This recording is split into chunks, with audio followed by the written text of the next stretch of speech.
Tudo bem com vocês? Espero que estejam bem, né? Que tenham tido um fim de semana bom, que essa semana seja abençoada para todos nós, né? Seja uma boa semana para nós, para vocês. É, gente, nós paramos na última aula, na sexta-feira, né? Com a gramática, tá certo? No capítulo 5, página de 71, sobre a concordância, tá? Verbal. Página 71, gramática. Nós lemos o início, né, do capítulo, porém não deu tempo de terminarmos o capítulo, até porque é um capítulo grande, e a gente só apenas deu início, então vocês vão abrir aí na página 71 e nós vamos iniciar, tá certo? Nós vimos algumas regras, alguns casos específicos de regras, né, de concordância do sujeito e do verbo. Ou seja, a concordância entre o sujeito e o verbo da nossa frase. Antes de nós iniciarmos aí, né, continuarmos com esse conteúdo, eu queria logo lembrar vocês, antes que eu também esqueça, sobre o aviso que o Robério mandou para vocês, né, no grupo, certo? Onde ele mandou um link para que vocês se inscrevessem, certo? Fizessem um cadastro. Por quê? Para facilitar, para quê, né? Para facilitar a entrada de vocês no Google Meet. Como assim? Sempre que vocês vão entrar, né, no Google Meet, a primeira vez, no dia, vocês têm que esperar a permissão, certo? Ao fazer esse cadastro, né, que o Roberto mandou o link no grupo lá, que vocês já devem ter visto, vocês não vão precisar mais dessa permissão. Vocês já vão estar cadastrados, certo? Naquele e-mail, no e-mail da escola. E vocês vão entrar não vão, desculpa, não vão mais precisar da permissão para entrar. Quando é o horário da aula, vocês já vão entrar e não vai precisar que ninguém fique permitindo, né? Porque quando você entra a primeira vez, que você sai, aí você consegue entrar de novo. Mas, por exemplo, para vocês entrarem aqui hoje, a primeira vez, né? Alguém teve que permitir a entrada de vocês, ou eu, ou o Roberto, certo? Então, não esqueçam e façam esse cadastro. É rápido, certo? Só colocar o nome, um códigozinho lá. Bem rapidinho vocês fazem esse cadastro. Só acessar o link, tá certo? Agora, sem mais delongas, vamos ao nosso conteúdo. A gente parou bem no início, na página 71. Nós estávamos falando sobre as regras, né? Quanto a concordância quando tem porcentagem na frase. Certo? Agora a gente vai falar. O sujeito contém expressões com fração. Vamos lá. Quem é que pode ler? É o número 3, tá certo? Eu vou pedir pelo chat, tá, gente? Quem não quiser ler, vai me avisando aí no chat. Aí a gente faz assim, quem for ler, por exemplo, está numerado, certo? Cada número corresponde a uma regra. Então, cada um que for ler, lê uma regra, tá certo? Vou iniciar aqui, página 71 da gramática. Vou iniciar pela Evelyn. Vou seguir aqui na verdade, aqui no chat, tem o Ítalo primeiro e depois a Joana. Ítalo, pode ler?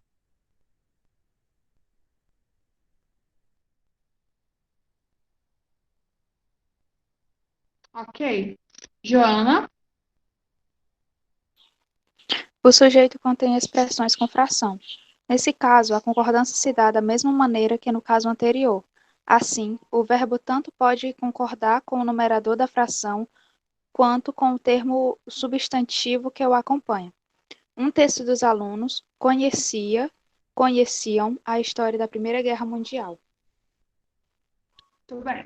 Então, nesse caso aí, é a mesma regra, né, lá que se aplica a porcentagem, certo? Quando eu estou falando aí de fração, o meu verbo tanto pode ficar no plural, quanto o meu verbo pode ficar no singular. As duas maneiras estão corretas, tá certo? Essa concordância está correta das duas maneiras.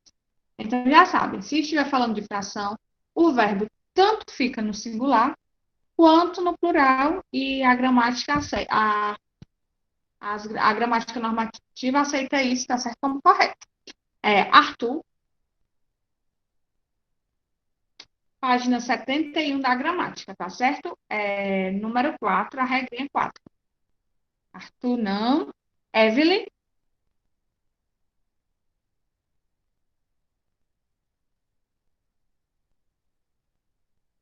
tudo bem. Entendo, fica ruim mesmo. Gisele,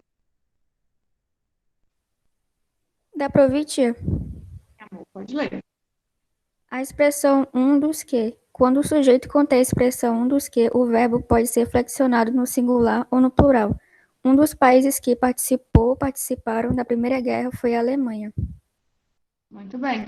Quando tem essas regras aí, né, como essas duas, que o verbo tanto fica no singular quanto fica no plural, às vezes a gente nem sabe a concordância, a gente fica na dúvida, né, quanto à concordância, mas fica mais fácil para a gente, porque se a gente colocar no singular está correto. E se a gente colocar no plural, também está correto. Então, quando tiver essa expressão aí, um dos que, como por exemplo, tem aí um dos países que, né? Quando tiver essa expressãozinha, o verbo da oração tanto fica no singular quanto fica no plural, e as duas formas também estão corretas quanto a essa regra, certo? Regra 5. Ian,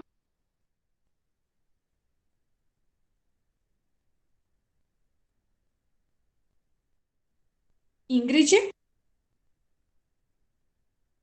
ok, Ian, sem problemas. Ingrid, Tá ouvindo, tia? sim, amor, pode ler. Na 5, Isso. pronomes relativos que e quem. Caso o sujeito da oração seja representado pelo pronome que, o verbo concorda com o seu antecedente. Se representado por quem, fica na terceira pessoa. Fomos nós que repassamos o conteúdo dado. Verbo no plural concordando com nós. Fomos nós quem repassou o conteúdo dado. Verbo na terceira pessoa. Pronto, muito bem. Essa regrinha aí, tá certo? Quando a gente tiver esses pronomes, na verdade, relativos, né? Que ou quem. Quando eu tiver o que, o verbo da minha frase vai concordar com o que veio antes desse que, tá certo? Percebam que nessa frase aí, o que é que vem antes de que? Nós. Então, o verbo vai concordar com o.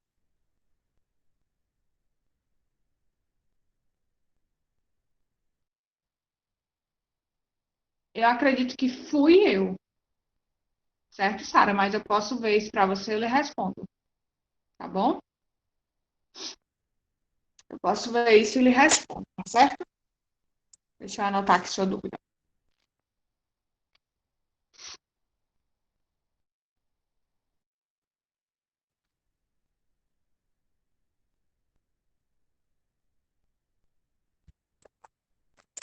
Pronto, vamos lá, continuar.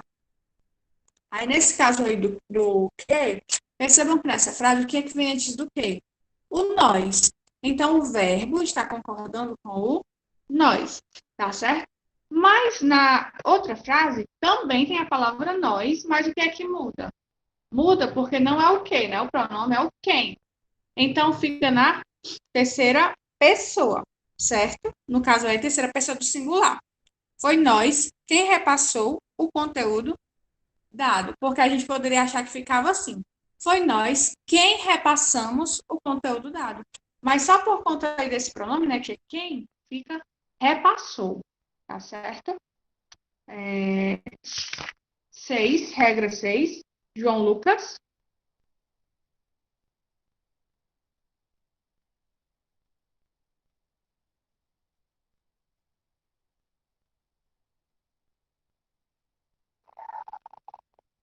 Agora a gente está na página 72, tá certo? Regra 6. José Mateus.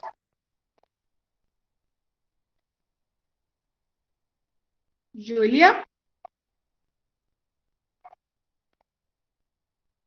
Ok, pessoal. Laura, Lavínia, Letícia Freitas. Ok, gente. Letícia Freitas. É o 6. Tia, tá ouvindo? Estou, amor. Pode ler. É o 6. Isso. Sujeito, Pode ler. sujeito formado pela expressão cada um de seguida de um nome no plural. O verbo fica no singular. Cada um dos países vencedores reunidos impôs à Alemanha duras penas. Sujeito e verbo no singular. Tá certo? Vamos lá. Nessa expressão aí, vocês percebam que a expressão, né, ela está no plural, certo? Porém, nesse caso aí, mesmo essa expressão estando no plural, o que é que a gramática nos diz? Que o verbo vai ficar no singular. Vejam como é que fica a frase. Cada um dos países vencedores reunidos impôs à Alemanha duras penas. Porque a gente poderia achar que ficava assim, da seguinte maneira. Cada um dos países vencedores reunidos impuseram à Alemanha duras penas. Tá certo? Mas é uma regra. Por isso que o nome é regra específica. É uma regra específica para essa expressão. Tá certo? Lisa?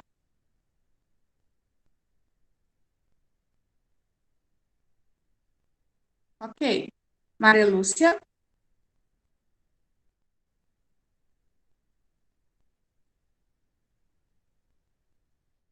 Tudo bem, Lisa, sem problema. Ok. Natália? Tá me ouvindo, tia? Sim, amor, pode ler.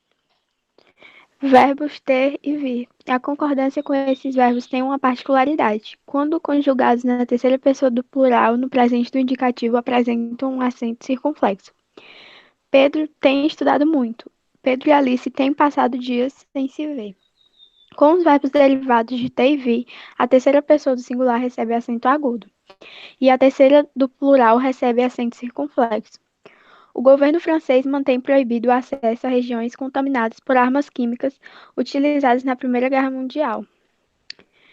Muitos soldados morreram ou tiveram de conviver com terríveis sequelas decorrentes de uma nova tecnologia criada para a Primeira Guerra Mundial, as armas químicas. Na imagem, soldados utilizando máscaras de gás rudimentares.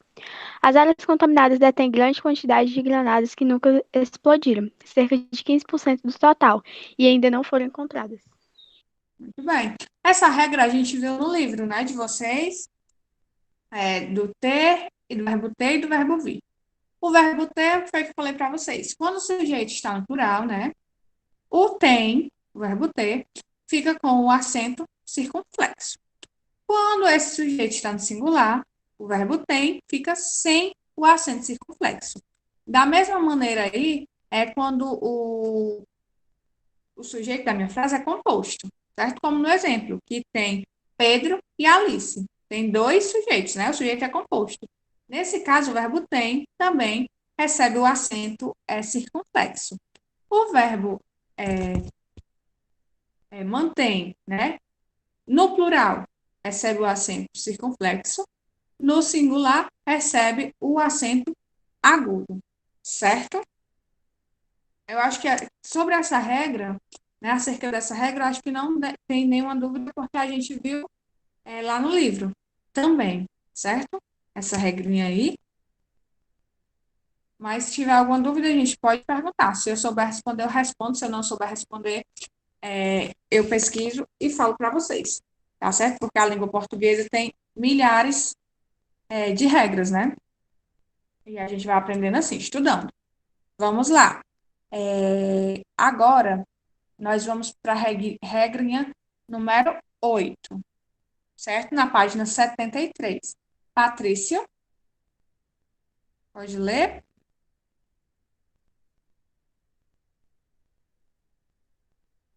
Tudo bem.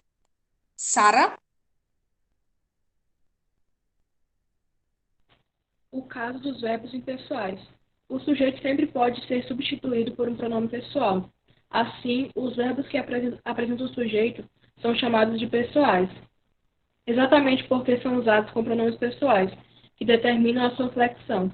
Nesse raciocínio, Chamamos de impessoais os verbos que não podem ser usados com esses pronomes. Veja, nevou nos campos de batalha. Nesse caso, nenhum termo disponível na nossa língua poderia ocupar a função de sujeito nesse enunciado.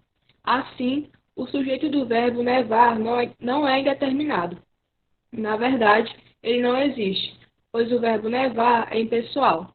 Nessa situação, o verbo fica flexionado sempre na terceira pessoa do singular, ele. Veja alguns exemplos de orações construídas com verbos impessoais. Trovejou durante a madrugada, há muitas espécies de animais desconhecidos, tinha muitas pessoas na fila, faz 3 dias que chove, há 2 anos sem estiagem, era 15 horas, tem 3 anos que não neva e passava das 4 horas da manhã. Observando esses exemplos, podemos perceber que os verbos impessoais são os verbos que denotam fenômenos da natureza, como chover, trovejar, relampear, nevar, ventar e gear. Haver e ser em orações equivalentes às construídas com existir. Houver, ter, fazer e ser nas indicações de ter. Passar mais de exprimindo tempo decorrido. O Muito bem. colapso da economia russa, o inverno rigoroso e as derrotas humilhantes contra os alemães fizeram com que o exército russo tivesse uma atuação inexpressiva na Primeira Guerra Mundial. Ótimo. Pessoal, vamos logo aí ver, tá certo? A diferença entre os verbos pessoais, tá certo? E os impessoais, certo? No caso, o que é que ele diz aí nesse trecho que a Sara leu? Que em toda oração, o sujeito, né? Em quase todas as orações, o sujeito pode ser trocado por um pronome pessoal. Como assim? Por exemplo, se eu digo assim, Maria e João saíram cedo da escola. Por que ele diz que é pessoal? Porque eu posso trocar esse Maria e João por um pronome. Tá certo? Que pronome? Eles saíram cedo da escola. Por exemplo, a menina. Deixa eu pensar aqui na frase. A menina viajou com os pais. O sujeito é a menina. Eu posso trocar essa menina por um pronome. Que pronome? Ela. Ela viajou com os pais. Então, em quase todas as construções, eu posso trocar os sujeitos por eu, tu, ele, nós, vós ou eles, tá certo? Quando os sujeitos não forem esses pronomes, né? As meninas se divertiram muito. Eu posso trocar as meninas por elas. Elas se divertiram muito, certo? Aí o que é que o livro de vocês vem nos dizer? Que os verbos impessoais são aqueles que a gente não pode fazer isso, não pode trocar por um pronome, tá certo? Como, por exemplo, os fenômenos da natureza. Choveu a noite inteira. Eu posso dizer, ela a noite inteira. A frase fica sem sentido. Não tem como eu trocar esse verbo, né? Chover, por algum pronome. Não tem. Então, por isso que eu chamo de impessoal. Tá certo? Aí, no caso aí dos verbos impessoais, eles sempre ficam na terceira pessoa do singular. Aí eu queria chamar a atenção de vocês para uma frase aí que tem o seguinte, nesse quadro lilás que a Sara leu. Quero que vocês observem essa frase aí, né? Faz 3 dias que chove, que é a quarta frase. Normalmente, como é que a gente tende a falar isso aí? Fazem 3 dias que chove. Porém, certo? Nesse caso aí, o verbo faz, né, ele está impessoal, ele não tem como ser trocado por nenhum pronome pessoal. Então, nesse caso, não existe fazem, tá certo? Quando estiver relacionado a tempo, o verbo fazer, por exemplo, sempre vai ficar na terceira pessoa, do singular. Faz, tá certo? Ele não tem plural. É como se fosse ele faz, né? Mas sem o ele. Sempre vai ficar faz. Sempre que a gente estiver se relacionando, estiver falando de tempo, né? Faz 5 anos que eu não vejo o meu primo distante. A gente nunca vai dizer fazem 5 anos. A gente sempre vai dizer faz 5 anos. Tá certo? É uma regra que a gente sempre ver, eu sempre vejo essa regra aí nas redes sociais de alguém que ensina português, né, que eu sigo algumas, e eles sempre dão essa dica, né? Porque na verdade não é uma dica, na verdade é uma regra gramatical, tá certo? Então, é basicamente isso, essa regra. Esses verbos impessoais sempre vão ficar na terceira pessoa do singular, tá certo? Vamos lá. Casos especiais de concordância com o sujeito composto, certo? Na página 75. Nós vimos aí quantas regras? 8 regras, né, desse caso especial. Nós vamos continuar vendo essas regras, mas agora quando fala aí de sujeito composto. Quando o sujeito é composto. Como é que a gente faz essa concordância, tá certo? Entre esse sujeito, né, e esse verbo. Vamos descobrir. Página 75, casos especiais, concordância com sujeito composto. Suiane.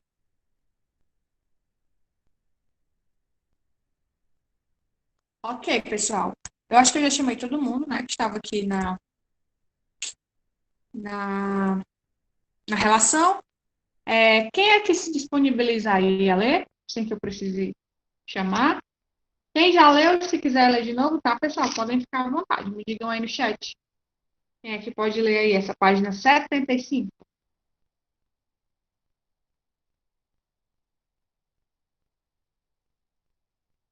Pronto, Natália, pode ler. Casos especiais de concordância com sujeito composto.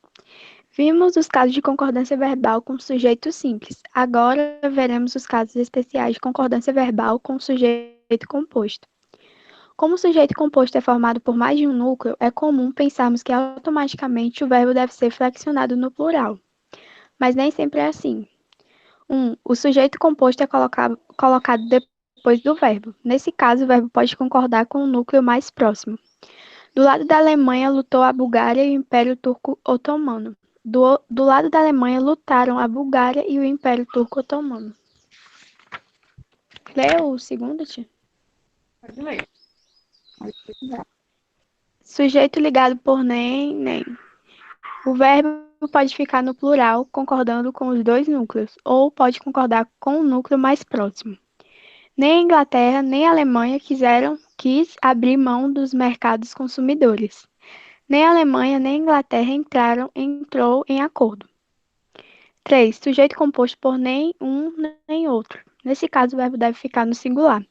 Nem um nem outro entrou em acordo. Muito bem. Vamos lá. O que é que essas regras aí vêm nos dizer? O que é que a gente costuma pensar? Se o sujeito é composto, né, se eu tenho dois núcleos, com certeza o meu verbo aí vai ficar no plural, certo? Porém, nem sempre é assim. No primeiro caso que a Natália leu e no segundo caso que a Natália leu, o verbo ou ele vai ficar no plural, tá certo? Ou ele vai concordar com o termo mais próximo, ou seja, vai ficar no singular. Percebam aí que no exemplo 2, a gramática é bem específica. É quando tem nem, tá certo? Por que é que ele bota as reticências? Porque entre esse nem e esse outro nem, certo? Vai ter um sujeito, né? Com mais de um núcleo, normalmente. Nem, deixa eu pensar aqui no exemplo, eu vou falar de Copa, mas não que essa informação esteja correta, tá certo? Eu não sei, só vou dar um exemplo para vocês. Nem Brasil, nem Nova Zelândia estarão, um exemplo, tá? Na Copa de 2020. Pode ser. Nem Brasil, nem Nova Zelândia estarão na Copa de 2020, um exemplo. Ou nem Brasil, nem Nova Zelândia estará na Copa de 2020. Nesse caso aí, nem, né, reticências, algum sujeito, nem outro sujeito, o meu verbo fica correto tanto no plural quanto no singular, tá certo? Então, se eu coloco o verbo no plural, minha frase está com a concordância correta. Se eu coloco o verbo no singular, minha frase também está com a concordância correta. Porém, aí ele dá outro exemplo mais específico ainda, quando tem aí nenhum, nem outro, certo? Esse exemplo é bem específico, porque o sujeito é nenhum, nem outro. tá certo? Então, nesse caso de nenhum nem outro, o meu verbo sempre vai ficar no singular, certo? Vocês percebem a diferença dessas duas regras, pessoal? Porque pode ser que seja um pouquinho confusa essas duas regras, tá? Mas basicamente a primeira é nem, ele coloca as reticências por quê? Porque no lugar dessas reticências pode ter aí qualquer sujeito, certo? Já no caso 3, é esse termo mesmo, tá? Nenhum, nem outro. Ok? Entenderam? Ou alguma dúvida quanto a essas duas regras?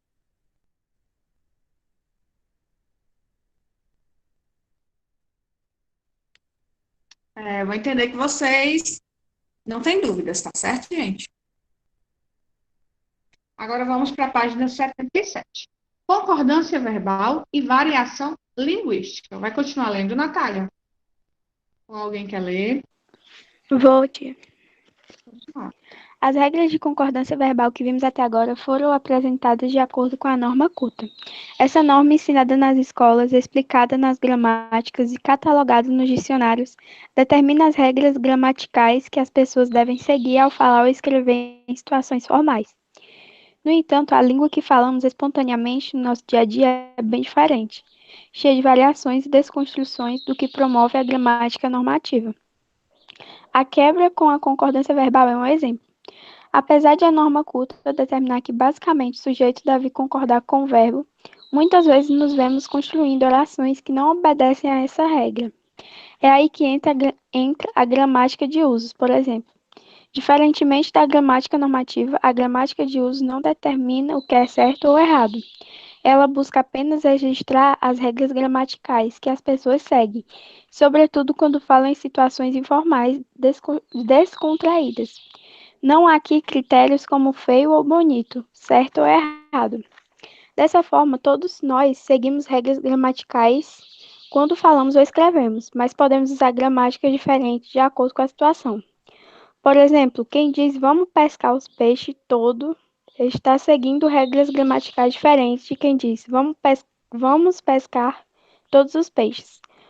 Por trás dessa questão, há algo muito maior e mais perverso, o preconceito linguístico, ilustrado nos quadrinhos a seguir.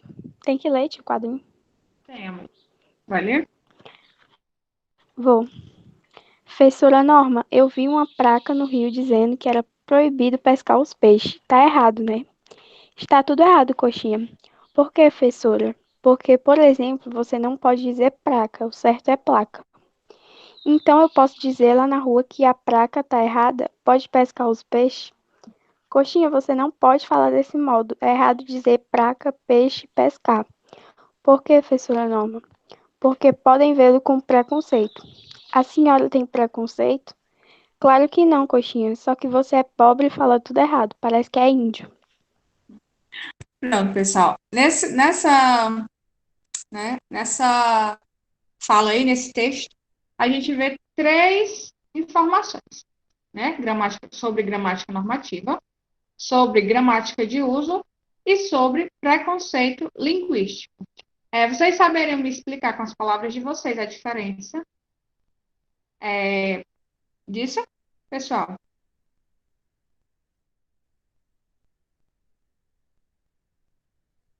Sim ou não? Vocês saberiam?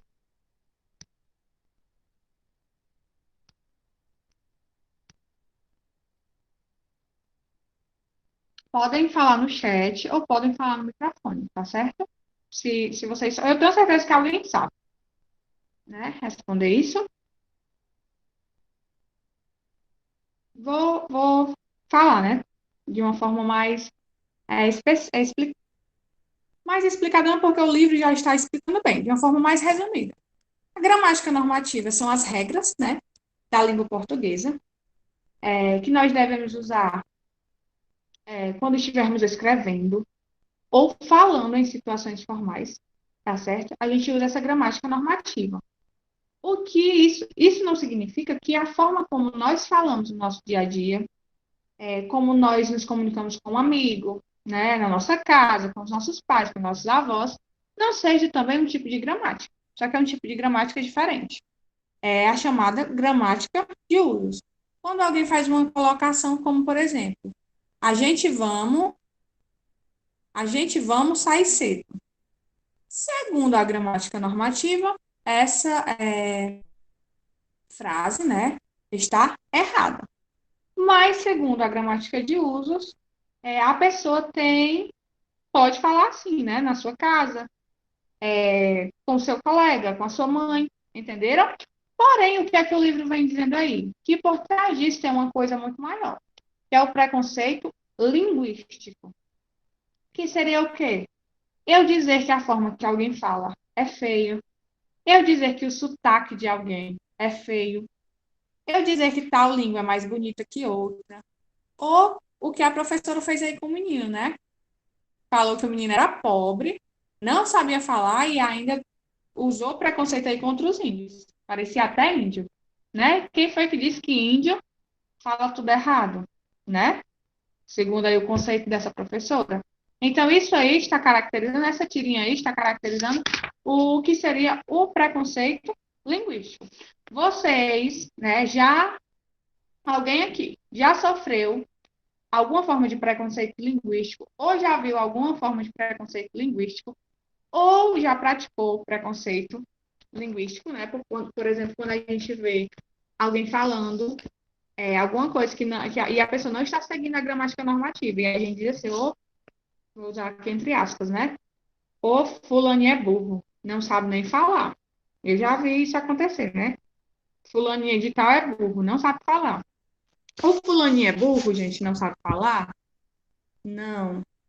O fulaninho foi criado em uma casa onde as pessoas falam dessa forma, tá certo? Ele cresceu falando dessa forma. E outra coisa, eu acredito que todo mundo, a maioria pelo menos, né, usa essa gramática de usos na sua casa, com seus amigos. Ninguém usa o tempo inteiro a gramática normativa, certo? Não estou dizendo aqui que a gramática normativa não é de extrema importância. Com certeza é, até porque na escola principalmente, tá certo, gente? A gramática vem trazer isso aí, não é que uma gramática se sobreponha à outra, tá certo? Mas ele vem trazer isso para dizer da importância das duas, e que as duas estão presentes no nosso cotidiano, ok? Vamos terminar isso a página 78, tá certo? E a gente vai encerrar com a gramática, com a concordância verbal. Na próxima aula, no caso amanhã, a gente inicia com a gramática de novo, tá certo? Falando sobre a concordância nominal, ok? Natália, pode terminar aí a leitura dessa página, por favor? Posso. Vamos detalhar um pouco. Considerando situações e épocas diferentes, podemos identificar 3 maneiras de conjugar o verbo ser, por exemplo, no tempo presente. De acordo com a gramática de usos, temos o seguinte: coluna 1, eu sou, tu és, ele é, nós somos, vós sois, eles são. Coluna 2, eu sou, você é, tu és, tu é, ele é, nós somos, a gente é, vocês são, eles são. Coluna 3, eu sou, você é, tu é. Ele é, nós é, a gente é, vocês é, eles é. Na coluna 1 estão as formas verbais mais comuns na escrita culta e de épocas mais antigas. Na coluna 2 estão as formas mais típicas da fala culta dos dias de hoje, mesmo entre as pessoas com mais escolaridade. A forma a gente é ocorre comumente na fala, enquanto a forma nós somos é mais empregada na escrita.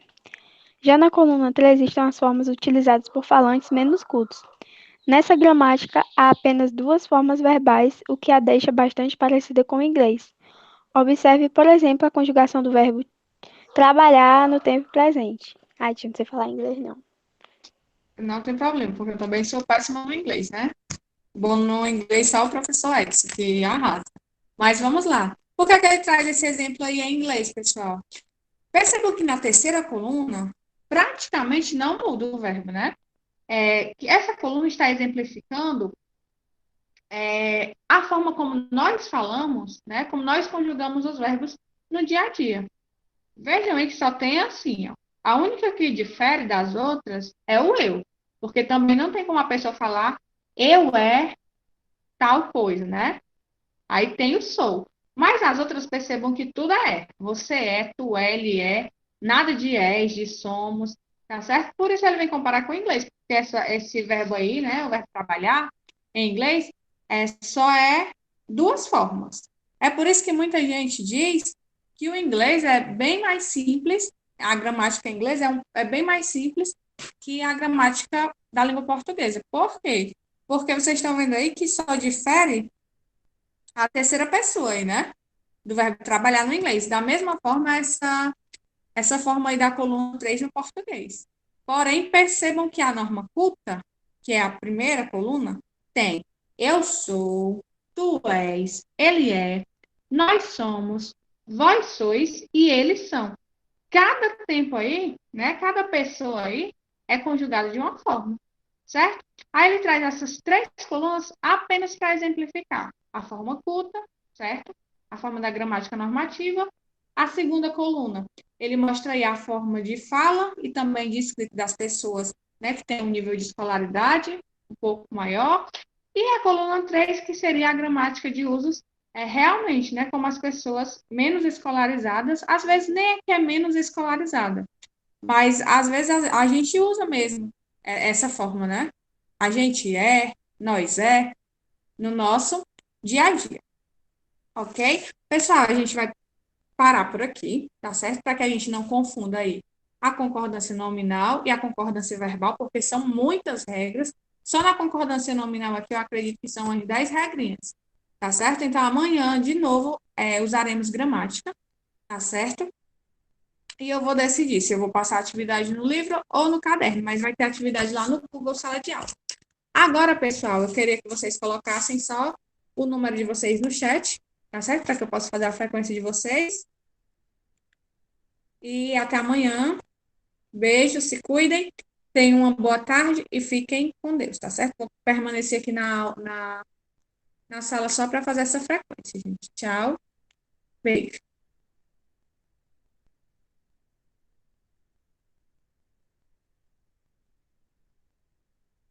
Só respondendo a pergunta do Ítalo, não, Ítalo. Todas as regras não, tá certo? Mas algumas vão cair. Por isso que é interessante vocês estudarem, né? Todas, porque vocês não sabem, né?